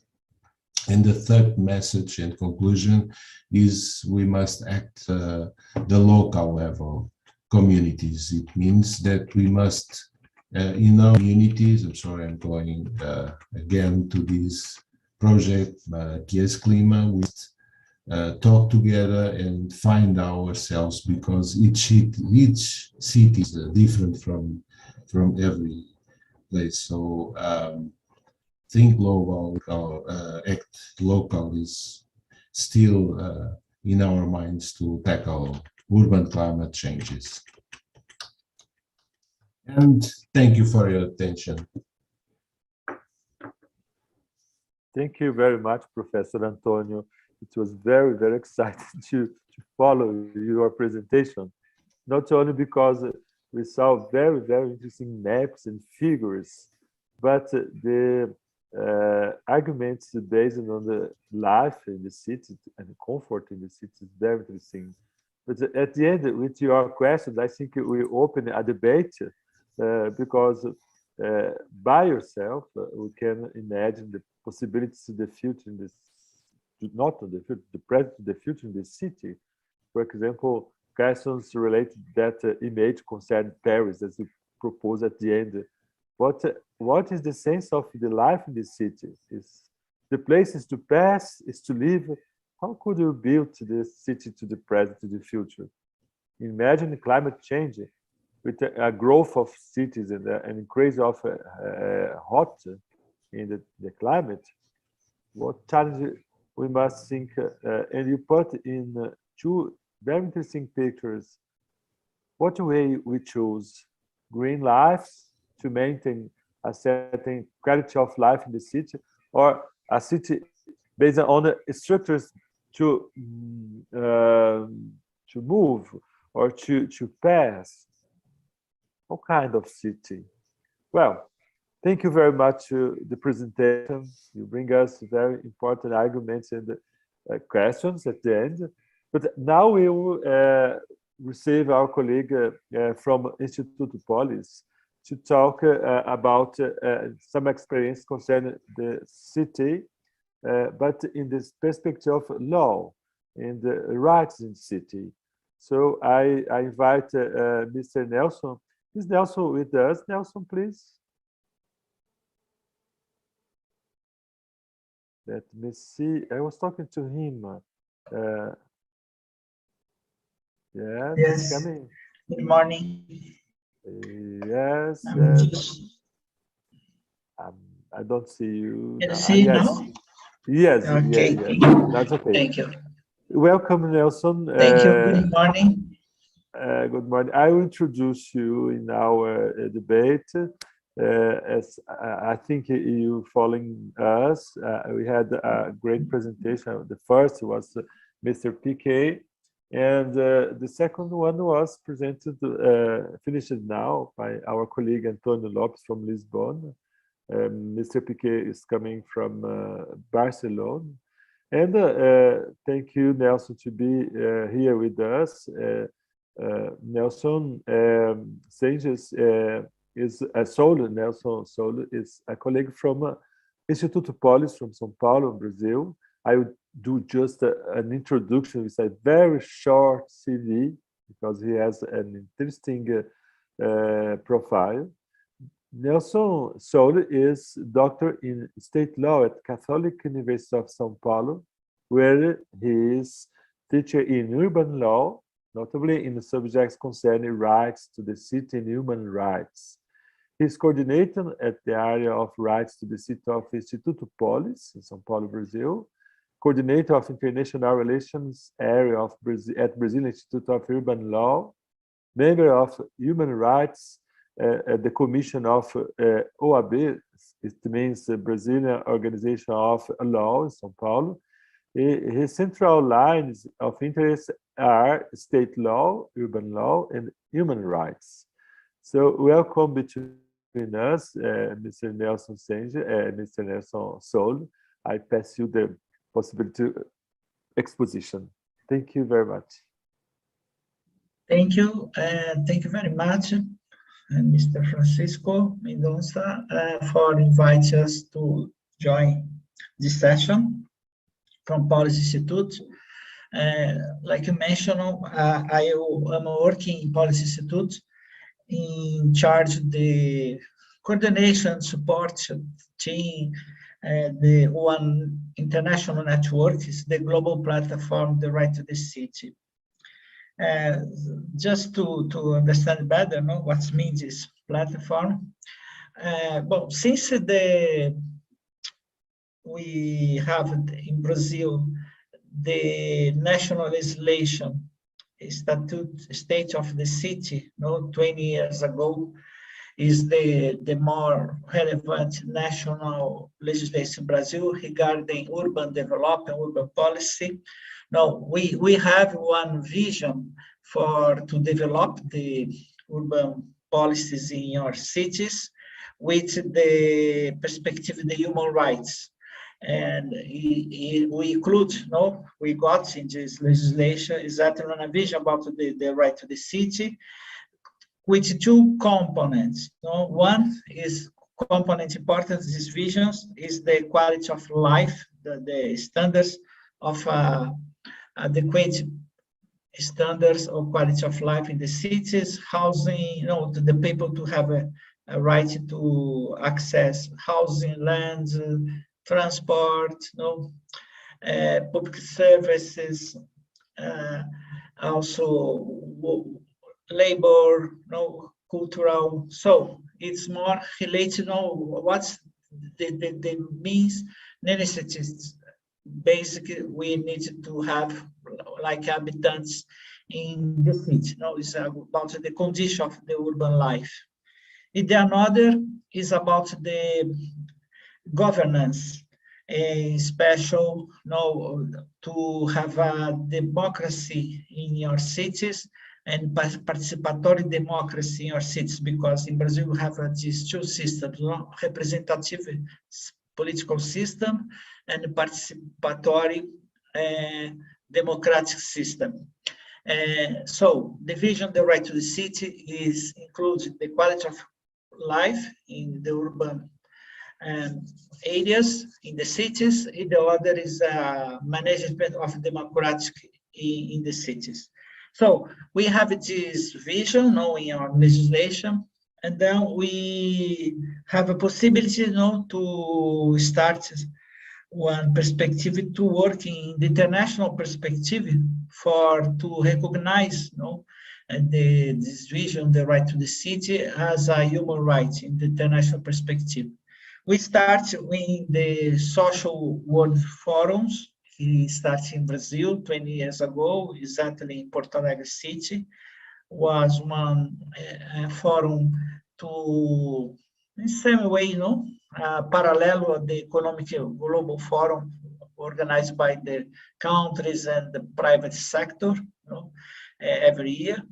And then in this World Social Forum, we start to discuss the perspective, this international view for the cities, the right to the city.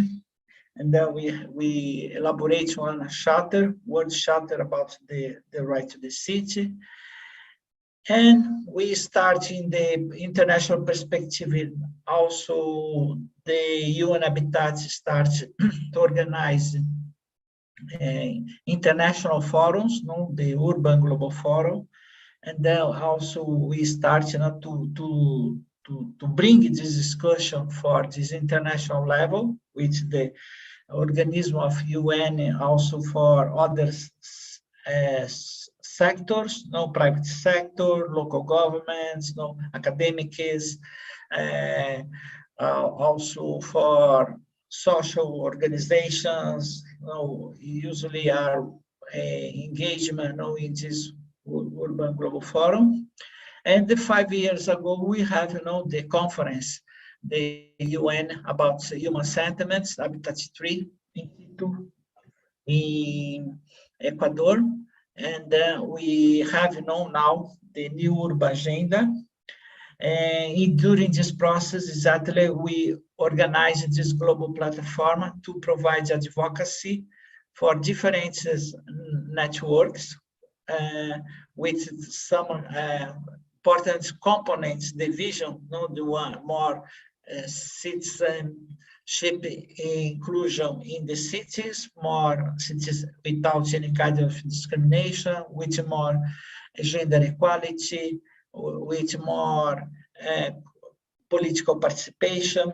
The different kind of organizations are in this network, the global platform, the right to the city, and then we work together since the process, the Habitat 3, for to disseminate one vision, the human rights in the city, with the vision, the right to the city, and also the perspective, to implement policies in our countries, in our cities, to take in view the new urban agenda, and also the agenda 2030, in special, the objective 11 regarding sustainable and inclusive cities. So just to give this background, why we are working in the perspective, the right to the city. So in this moment, we have one process to make a balance here in Brazil regarding this national legislation, Statute of the City, we are making a balance with different process, the public debates, some research, some investigations, how are the stage of the implementation, these guidelines, the principle and the tools we have in the Statute of the City, in our cities during the last 20 years. He also, for the side of the United Nations, we have this year one process, the balance of the implementation of the new urban agenda is the call, Habitat 3+5. I think it's important to bring this process, political process for this session, especially regarding the new urban agenda. We have last week, one session typewriter with different colleagues from different organizations, institutions organized for Habitat to make one contributions for the report they are elaborating for the General Secretary of UN. How is the evaluation we have regarding what during these 5 years has some better news, some advances, or also what's the critical points. One critical point is exactly regarding the human rights and the right to the city, because we in new urban agenda, the view is exactly one recognition this perspective, the human rights, to have one important relevance for the implementation of the policies in the cities to confront the social inequalities we have in your cities, in your territories.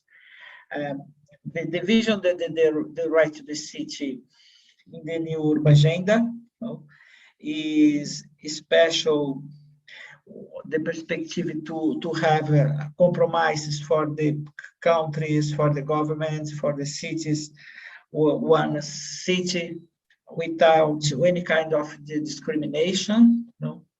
The city with perspective to include more the inhabitants are in formal or even in legal situation, recognize your conditions to access the status of the citizenship in the cities. One example very clear is regarding migrants. People are living on the streets, the homeless. People are living in slums because they don't are recognized your housings like a formal houses in the cities, and then they don't have recognition about your status of the citizenship inside the institutional sectors, even the local governments, even the national governments. This was one important perspective we have in the new urban agenda. The another is about the social function of the city. One is one point very relevant. I think the colleagues before just mentioned. We talk about the housing, land, the social function of the land in the cities. What's the role of the planning? Also the urban development policies to bring more perspective, to use the land, to use the perspective, the territory to confront the social inequalities. Especially, we think is very important, like is one goal in the Objective 11, no, to increase the actions initiative for the urbanization of the informal settlements, no, to improve the better condition for the people who are living in slums, because unfortunately, no, the last 10 years, we have news, no, during the last weeks, increasing the population in the world, not only in Brazil, because in Brazil also increasing the population living in slums, in favelas. No, this is a very, very, very critical point we have to do, no, in our cities. This perspective, the social function of the property and the urban lands, no, combined with the housing issues in the cities, is other very important component of the right to the city, you know, is in the vision of the new urban agenda. The another point is regarding the economy. No, we cannot talk the perspective to confront the inequality, the social inequality, and the territory in our cities if you don't have very clear connections with the urban economy, especially the informal economy we have in our cities. For us, now in this vision, the right to the city, the social economy is very strategic.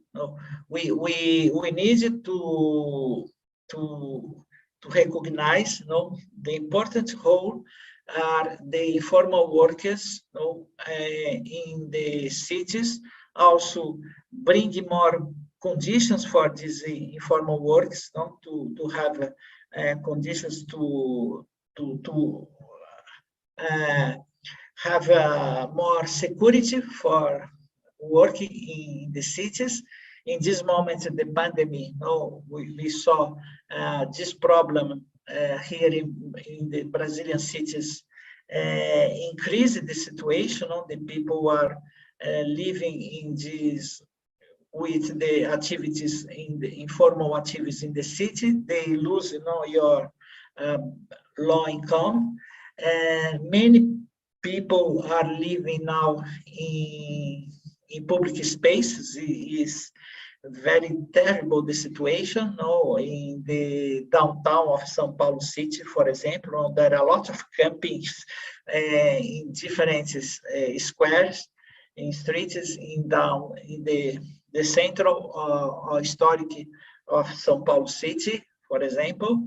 And then this issue, regarding the social economy, the recognition, the role of the informal economy, to provide more conditions for these people to have income, to have work, also better regulation regarding the use of the public space, because they usually are working on the streets, the informal workers, is very important to the connections with the right to the city.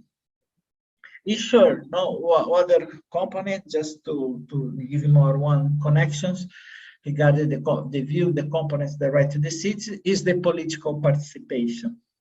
And we in Brazil, we are having one political crisis, very serious political crisis. I think you know very well, in the national government.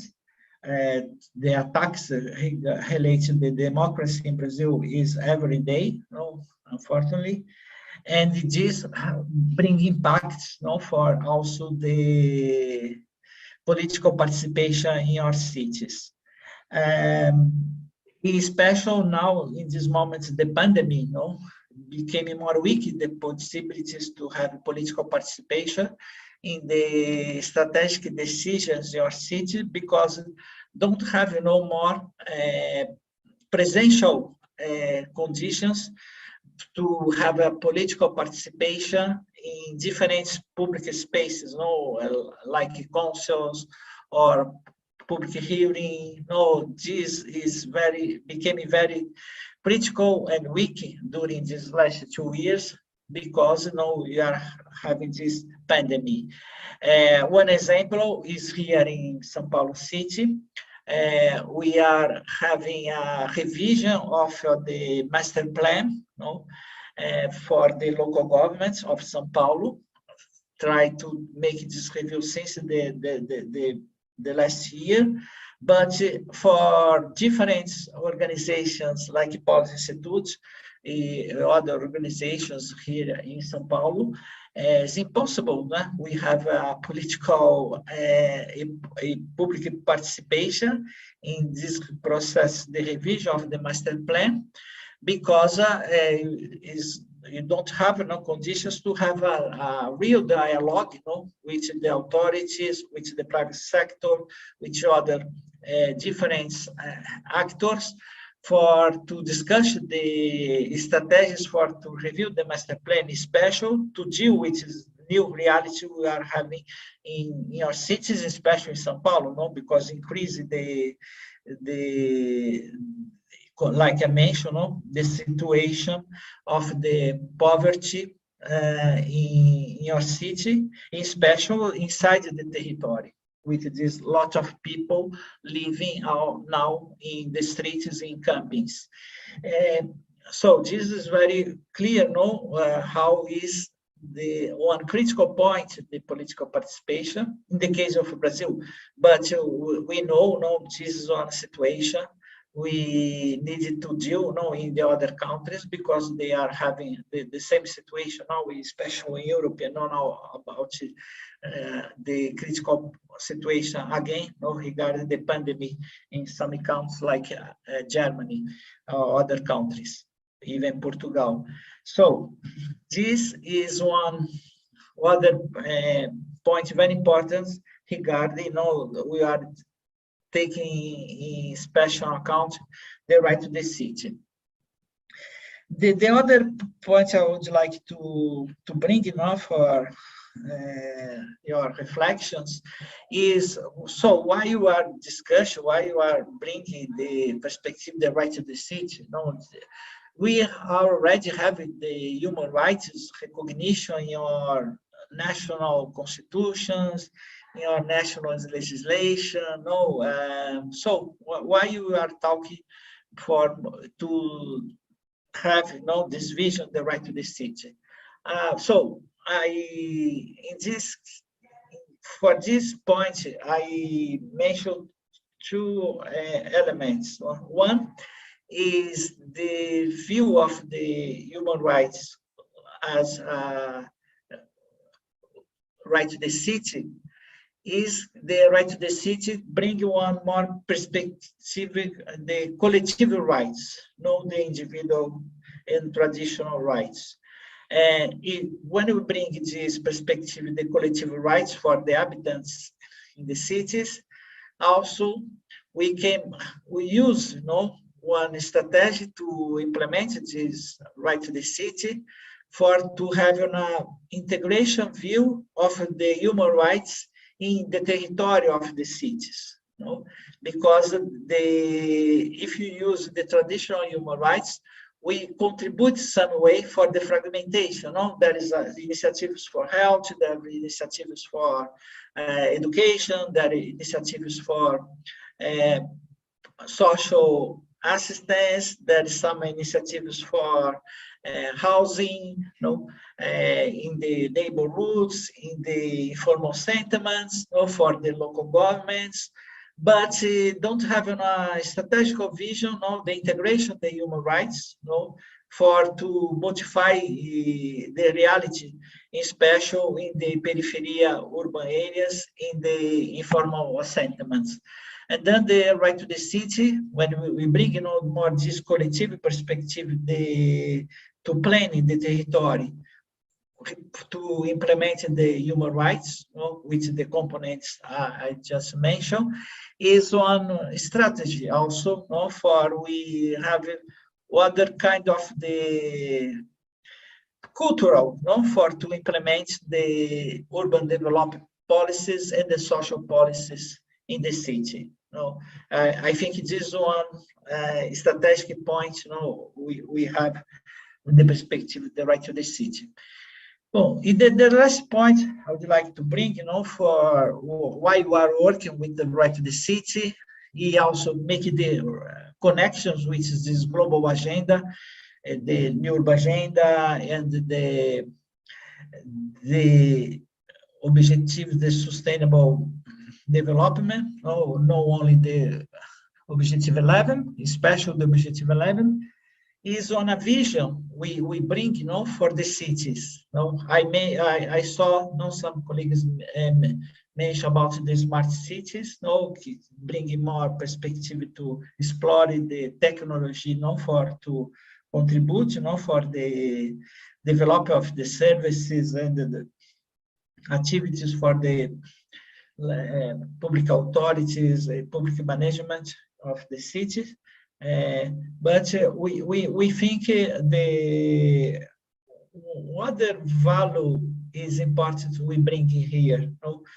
We bring one value very relevant in the vision, the right to the city, is the city is a common good.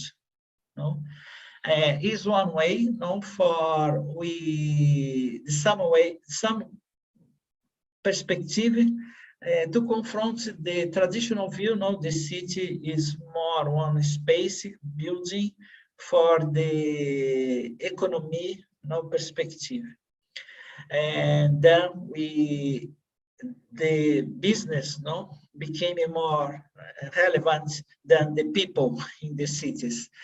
And then we think it brings the view, the cities are common good, not only the perspective to explore better, the quality, the use of the public space, but to bring on a view, to protect one kind of the city wants to have, wants to build, wants to protect, wants to maintain. The cities are common good is one perspective to have other kind of division, like we have, the environment, one protection, like a goods, it's one goods important to protect, especially in this moment, the climate change. We think we need also to think the cities, one kind of the common goods, but sure is necessary to qualify, what kind of the city we are talking. You are not talking city for to have a speculation of the land. We are not talking about the city without a democracy. We talk one qualify one kind of the city we want, or we are building.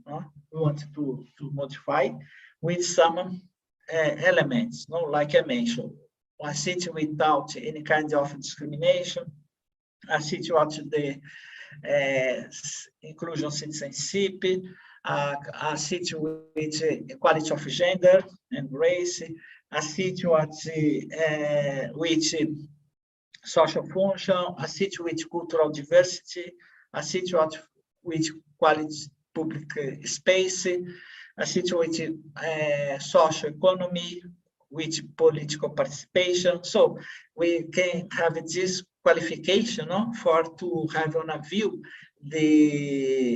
what city wants to have, wants to build, and also to have a perspective, to deal with these two impacts we are having in our cities, the climate change and the pandemic 19. So I think it is some points I would like to bring here, for this session. Thank you very much. Thank you, Professor Saule. It was very, very interesting to hear you about this complexity, political complexity in the city, concerning, of course, human rights, law, urban law, and notably these problems concern inclusion, democracy in the city, the participation, the citizen participations in building cities. Very, very interesting. That agreed with the exposition of Mr. António, some very interesting aspects concerning, or to put us in reflection to the city in nowadays, in the future. Thank you very much for your exposition. I think we can develop a little more our debate here. because António started the debate putting 3 interesting questions at the end of his presentation. But I would like just put some accents or some points of view in these 2 speeches, these 2 talks, just proposing you develop a little more, just to complete our section, some reflections concerning, for example, Mr. Nelson, the aspects concerning inclusion. As you presented, your work, our Pólis Institute works directly about many cities, but notably about São Paulo city. São Paulo is a reference, like a challenge to think about life in city. Many challenges in São Paulo. What about inclusion, and what about the action from state to drive development of a city? Would you develop a reflection for us about the changes in last decades or 2 decades concerning, for example, inclusion, social inclusion in São Paulo? Just to know a little more about your experience in São Paulo. And of course, to António, just one question to follow the presentation and the debate. What about, could you talk us about the future concerning climate change and thermal comfort in the cities? In your experience, the relationship between scientists, as you, and the municipalities, the action, the decision makers, are in a good way nowadays to the future concern, for example, the relevant preoccupation about climate change in cities? What about the decision makers, the politicians in the cities where you work or you analyze, are in the good way, or the difference between administration, municipality administration, and science is very separated? So I think with these 2 questions we could do a debate just to conclude our section this morning. So if Mr. Nelson permit me, I will pass firstly to António to hear his exposition. Please, António.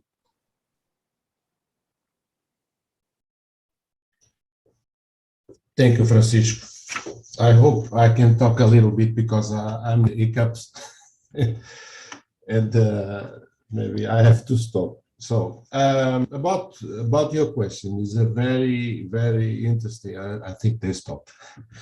It's a very fine question, and from my opinion, our policymakers and decision makers and technicians, the Portuguese municipalities, they are very motivated to this topic of climate change in urban climate, in thermal environments in general, because it's not also the urban that is in the game, but also many other aspects of our living.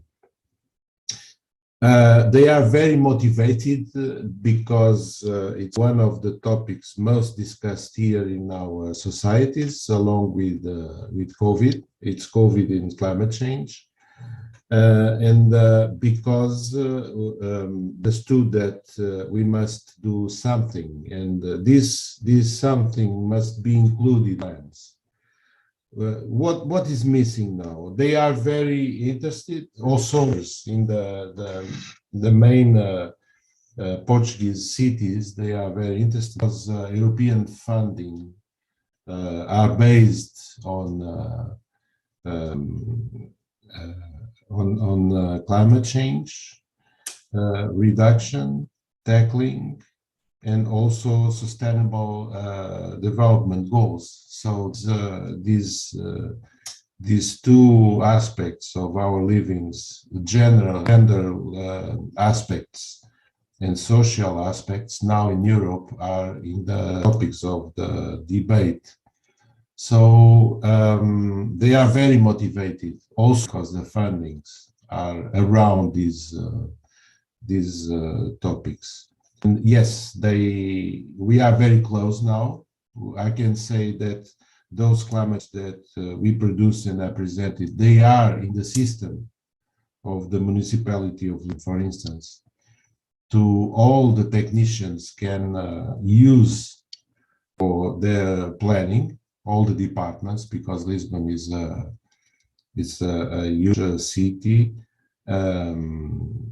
Not all the Lisbon metropolitan area, but the Lisbon city has many departments, and all of them has access to this information if they want to use it. It's not the one thing is the last step is to make it mandatory, because in the field we still see many infrastructures that are connected not according these principles of urban climate and thermal climate and climate justice, because they are too dense, they are too expensive, they are against the guidelines that we produced in all Europe and in the world.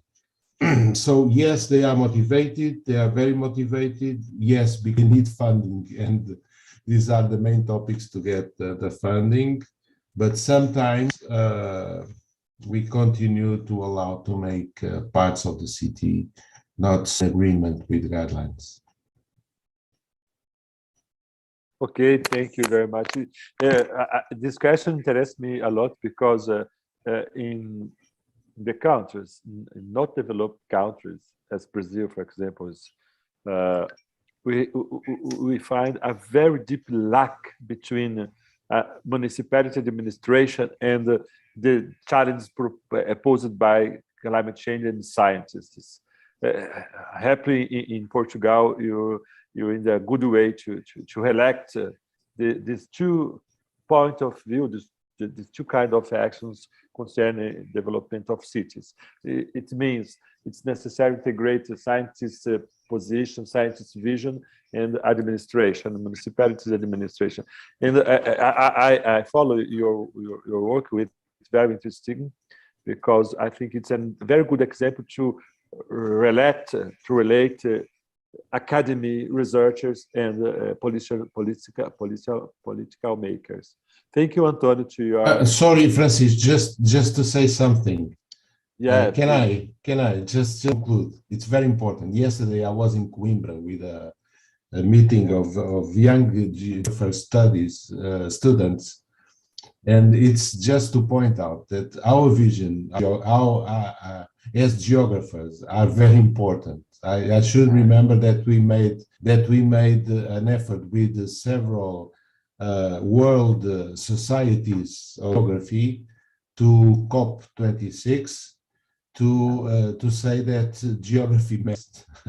In general, it was like this, but it's very important to have the territorial view, not only the global view, but the territorial view, and to understand that territories are very different. We cannot treat a dense area or a bottom of a valley or a green forest as the same way. We must distinguish these. Geographers are very important and very they have very scientific knowledge about that. Yeah, completely accord with you, notably because we must cartography, we must put in maps and documents the influence or the reflection in the small scales.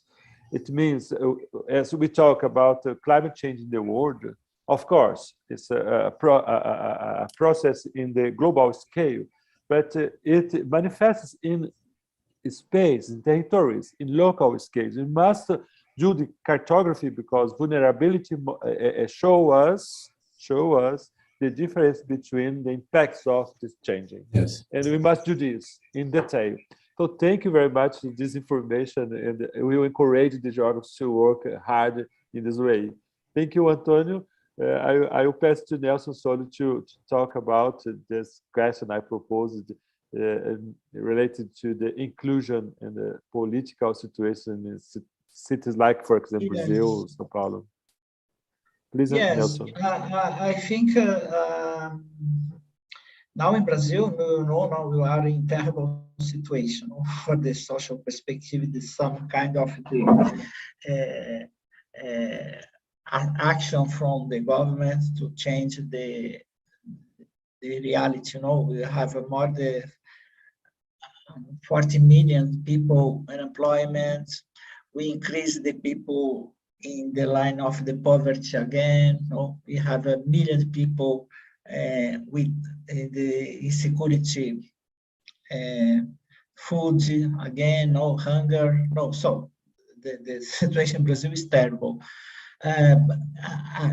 Regarding the São Paulo city, but it's an example for the other cities or even in other countries. I think to have a change or to have a social, some kind of the inclusion for the vulnerable groups or people are living the social inequality. The importance, the experience, I can talk here, is very relevant to the organization of this group, the political organization of this group, for to have this changing in our reality.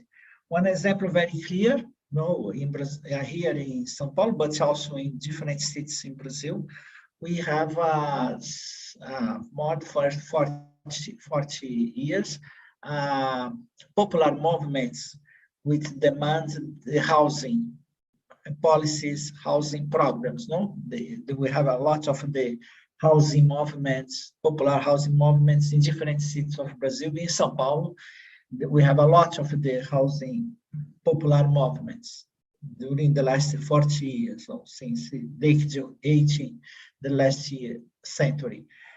So the experience of these groups go for things occupy lands for to build housing projects, occupy buildings in the center of the São Paulo, also for to reform this building for housing, social housings, and then also they got many projects, social projects with the support the national fundings or state fundings, or even in case of Brazil, we have a local fund of housing, municipal funding for to building these social projects of housing. And we have a lot of experience here in São Paulo. But the main issue is they are organized. They have a strong organization in these social groups to demand, to confront in some ways the possibility to have these projects, to have these conditions to access social housing. This could be one very important example because during the last years, in the perspective more institutional, we have in São Paulo one municipal council of housing, municipality council of housing, and in this municipality council of housing, they discuss, they decide how to use this funding, this local funding of social housing. And one more important issue I want to remark is they have elections to have representative in the neighborhoods for the social groups, for the social movements. This, I think, one good experience for to combine participatory democracy, social inclusion in the projects, but also social inclusion in the main street, the main space for to have definitions about the housing policies in the city of São Paulo. The other example is about the garbage pickers, collectors. Also, a long time they are organized in São Paulo. And then they have now recognition in the national legislation, like a collector service of garbage. No, that is this recognition in one national legislation. And also in the local legislation, they are not much illegal. No, they can do these services in the legal perspective. Also to have recognition of the local administration, no, to provide this collect garbages in the city. No, it's not more only in the perspective the informal or illegal services. No, for these collect pickers, they are exactly one way for to have the social inclusion. The other more recent, no, I just wanted to mention, but I think it's important. No, you know, in Brazil we have a slavery system. No, the majority of population are black. No, in Brazil, and in São Paulo, no, some cultural groups of black people started to mapping the root of the black people are living in São Paulo, historic living, also are public space where some historic reality of these people, like where the market for black slavers, no? Where is the space for to punish the black people on the streets? No? They started to have these black roads in São Paulo for like 3 years ago. No? One example, one neighborhood very famous in São Paulo city is Liberdade neighborhood, where is traditional more technology for the people where Asian people live. You know, Japanese, Korean, Chinese is one cultural and neighborhood for the Asian people. Very here in São Paulo, no, in the touristic points, but this Liberty neighborhood, the name Liberty is not because of the Asian people, it's because the black people, because it was one neighborhood where the concentration historic or the living the black population is in this neighborhood in São Paulo. And now, no, the local municipality are recognizing this root also, no, like a formal root of the story of the black people in São Paulo, no, and then there is one formality these places to recognize the memorial and the identity of the black people in São Paulo city. So I just mentioned these initiatives because in these 3 different initiatives became from the groups, no? And then this group could be dialogue, could be making actions, making strong initiatives with the authorities to recognition, no, of your demands, your needs, and your rights, and your proposals. No, so I think São Paulo have a good experience, but it's not initiative became from the local governments, local authorities. Even when they have some social inclusion policies in São Paulo, is because there is a story from the social groups, no, in our organization, in the in different perspective to modify your reality, especially your social reality here in São Paulo city. Thank you very much, Mr. Nelson, for this consideration, these aspects concerning that complicated political situations to live in São Paulo, notably persons or social groups that called in Brazil persons or communities that are in the difficulty, social difficulty to live in the cities, like poor, ethnic situations. Thank you very much. We will conclude our section this morning. I will thank you again, your speech here, your talks. It was very, very interesting to hear you know the examples, consideration that you do about the smart cities, sustainable cities, etc. And Federal University of Paraná, thank you again.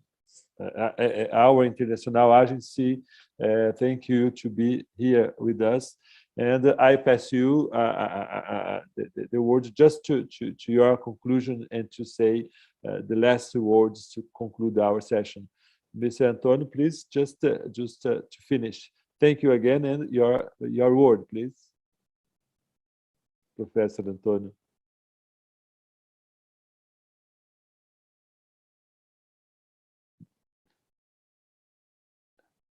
António, please, audio.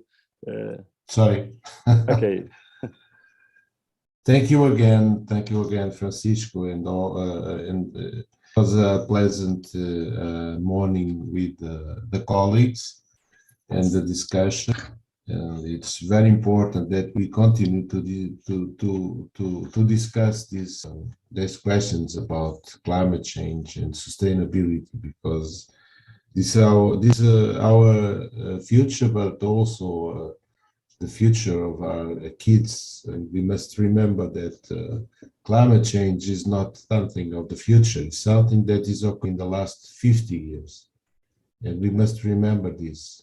And this is going worse, and we must take care of these problems, but also we must build cities that can be prepared to and less vulnerable to climate change. Is my message.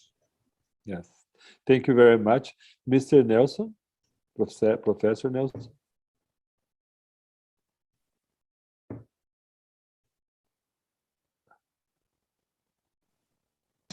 Thank you for to have this opportunity, you know, to be in your session.